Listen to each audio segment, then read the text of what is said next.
Everybody, hospitality friend Glenn here. Listen, we already know Actable gives you the power to profit, but now they're giving you more actionable insights to drive that profitability. Do me a favor, take a moment and check out hoteldata.com. You're getting set for budget season, right? And this new benchmarking data is going to help compare your hotel's performance for the rest of 2025 and into 2026. Please check out hoteldata.com or the classic actable.com. Have a great day and enjoy the show. Hey, everybody, it's your hospitality friend Glenn back here with our great buddy, Bruce Ford of Lodging Econometrics. And we're going to be investigating what's going on in the hospitality construction pipeline. Bruce, today we're taking it beyond the United States. And as you said, we're going tip to tip, Canada, all the way down to, I guess, Argentina or Chile. Working in a little bit more detail, Glenn, mostly because really the 3 hemispheres of, kind of the Americas, the EMEA, the Asia Pacific, they do work together, in many cases in terms of historical trends. They typically follow along, if you will. So one of the things that we've seen, as a for instance, in Latin America, the announcements have really begun to pick up, okay, for new projects. Also in Canada, there was kind of an announcement today from Choice's earnings call that they've purchased back the franchising rights to all their brands in Canada so that they can franchise them directly. So the tuning of the dials in some opportunities, because when Choice did that a long time ago, they only had 7 or 8 brands. Now they have 22. Okay. So rather than, expand that agreement, they chose to kind of run their own franchise operations in the market up there. That's fascinating to me, and also speaks to the maturity of the hospitality market. Because I remember when we were coming up back in the day, there was a lot of master franchise agreement deals. I don't see that reliance on it as much anymore. No, there's not a lot of reason to do it, other than, I think China's probably the new frontier for that. Of course, Hilton did that with the Hampton Inn brand in China, um, and that's turned out to be pretty good because Right. that's some 400 in the pipeline right now, and it's moving and cooked Wow, pretty good. that is cooking pretty good. Right, so Choice's big statement on that was really the extended stay expansion. They only had 1 of their, extended stay brands under agreement with that franchisor. So now they're gonna be able to push all their extended stay brands up there. We actually have an Everhome that's opening in my town in Portsmouth, New Hampshire, coming soon, next Yeah, month. congratulations. Make sure you check out my video with Matt McElhair of Choice Hotels, focused on the first advertising campaign for extended stay. Bruce, I want to look at the numbers that are out there today. So why don't we take a look at what's going on here in Q2 2025? So again, with the Americas, this is adding up everything in Canada, the United States, Latin America, Caribbean, Mexico, all of the regions. And again, a common legend across the top, the total new construction pipeline, adding up to 3 project stages of under construction scheduled to start in the next 12 months in early planning. This is the current size for the Americas. 2025, what has opened the first half of this year so far. 2025, what is scheduled to open in the second half of this year. And what you'll see is that it is not nearly what 2026 is scheduled to be. Okay. 2026 is going to be a big opening jump year, Right. based upon what we see in the marketplace today. So it sounds to me, Bruce, that there was a real big slowdown, maybe during that COVID, Sec- post COVID Second time. half of 24, early 25, people were trying to determine what the market was going to do as a result of the administration change in the United States, some economic uncertainty, some inflation, Mhm. some cost of money concerns. Now we have another list of concerns, but at this point, people have some certainty as to the economic climate as it relates to how travel is going to react in the United States. And so they're turning the dials a little bit.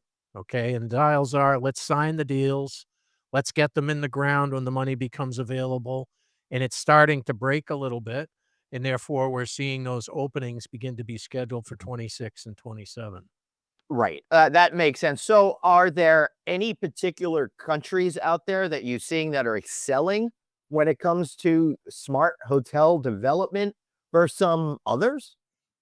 Well, I think it's fair to say that Mexico has seen quite a high percentage of full service development, as has Latin America. Typically, those luxury hotels are built in those regions because they're under full service hotels. Many of the cities in the United States have all the full service hotels. It's So, we're pretty talking urban centers as opposed to resort type destinations, with many people are familiar with Mexico. Most of the resort stuff that's being developed is in the Caribbean. Right. Quite a few luxury resorts, quite a few upper upscale resort redevelopments, because they had a spat of a couple years where they had a number of hurricanes in the Caribbean Hmm. that really kind of decimated some of the supply. Right. So some hotels closed for a little while to redevelop the asset. Uh, Right. and some of that is still occurring now. In Mexico, they were wide open during the pandemic. Right. So many of the resorts in Mexico and many of those centers that you go to have resort-like amenities, did very well, received quite a few guests and visitors during the pandemic, and as a result, had additional cash flow they may not have necessarily had. So That therefore, they're redeveloping, redeploying, renovating, expanding, and some of these markets saw record occupancy. So therefore, we're seeing more development because the occupancy was so good. Not only that, but it sounds like with these full service hotels and city centers throughout Latin America, that these countries are really coming up economically. We'd seen a lot of select service development, but to me, this feels a little bit more we've arrived on the world stage kind of thing. Well, I think the expansion of full service brands in the United States and the announcement of many of them will see the natural first and second and Hmm. third locations go into many of these major urban centers because the full service brands, if you look at Marriott now, they have about 15 of them, you know? So I mean, Yep. that's a lot of locations in a given market, and they may not have all of their they may not have all of their brands into some of these major cities, and so they wanna go in with the full service first, even though it may be a smaller platform. Hmm. So, like, we see autographs developed at, sometimes 110 rooms in some of these Latin America markets, whereas in the US, it would be 250 and greater, Wow. typically. Wow. So the full service side of the development continues to see more renovation and more conversion. So if we were to add up some of these opportunities, certainly luxury with 242 projects in the new construction pipeline, that's a pretty big number. Okay. And about um, 140 of those are in the United States, and about 100 of them are scattered in Caribbean, Mexico, Latin America. So that's a pretty significant breakdown on the percentage there. So about 140 of the 240 will be in the US, and then 100 of them scattered in the rest of the Americas. That's significant. Um, Also, on full service, when we talk about Asia Pacific in the coming episodes, Glenn, Yep. full service is really about China. And a significant amount of the properties that are coming in China are those big full service hotels that were delayed or paused during the pandemic that will become openings in 25, 26, and 27. Well, be sure to tune in to that episode coming real soon. But I got to tell you, man, I'm looking at this slide over here with the largest construction pipeline numbers. They're all U.S. cities: Dallas, Atlanta, Nashville, Austin, Phoenix. What's going on? It's that smile, Glenn, that they say. It kinda starts in the Midwest, and then you smile your way to the coasts. Yeah. That's how the real estate development starts. So you'd have Hmm. many of these markets are in the center of the country, Yep. and those are seeing population growth, those are seeing economic growth, those are seeing, therefore, new hotel brands and new hotel locations. My dad would always tell me of Dallas, it's not overbuilt, it's under demolished. Yep. So some of these or some of these suburban properties that are on these highway exits where they might have been developed with 5 acres of land 25 or 30 years ago now could be 2 hotels. Right. So we're seeing kinda some of that begin to creep in, particularly with the extended stay and select service product moved together so that you get 2 Marriott properties on site, 1 extended stay, 1 select service, or 2 Hilton properties on Yeah. site, 1 extended stay, 1 select service. Every one of the franchise companies has that kind of platform that's really driving extended stay growth. Extended stay was a very big topic on 2Q earnings this quarter, and it will continue to be as we have more extended stay brands coming. If you listen to Chris Nassetta, you might assess that Hilton will have another extended stay product in the market, maybe a boutique style extended stay, Fascinating. kind of what I heard. So I think, you know, there hasn't been a lot of new upscale extended stay brands, so I would bet that that would Right. be the next move. I think that makes perfect sense. And for everybody out there, what happens when a market really starts to mature is it starts to splinter into different, price points and levels. So that's what I think is happening right now with all the major brands because extended stay has been such a fuel for overall growth for their franchise sales guys. 100%. And it offers the opportunity to have really low expenses. And I think that that is the biggest key of why developers like it so much. You don't need a lot of employees. You don't need daily housekeeping at the frequency that you do with some other Mhm. brands. And you need a houseman, you need a one housekeeper, a front desk person, and somebody to manage the breakfast. And that's Right. about it. Hey, listen, I would recommend every property needs a houseman. Reach out to me. I'm there.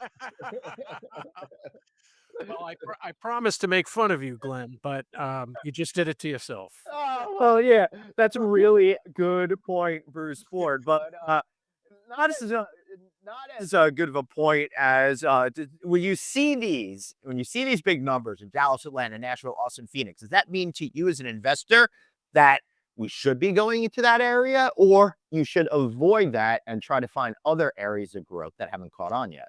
Well, the first thing that I see, Glenn, is the average size of hotel there is just barely over 105 keys, Mhm. okay? So that says a lot of I'll select bring this back up. service. Mhm. That says a lot of select service. The second thing is the dual brand or shared site locations is very popular in these places now because it's a more efficient building, okay? Absolutely. It also allows your sales team to, really maximize the real estate space. Correct, and the develop second person to own those dual brand assets are very happy and satisfied with what they offer. So I think we're gonna keep seeing it. I think so too. All right, Bruce, as we wrap up, what is your big takeaway today? The big takeaway today, Glenn, is that the industry, albeit going to have a little bit of a soft operating year, has lots of momentum on new construction signings. It has lots of momentum on conversions. It has lots of momentum on transactions and renovations. And I think the product replacement opportunity continues to be 3.5 times over new construction, but we're beginning to see new construction gain some steam again. So it's important to recognize that the industry is not closed. It's not going to slow down. It's not going to stop. Okay. There are a lot of interested investors in the hotel industry as we stabilize these investments and these new brands and these new areas of opportunity and things like extended stay.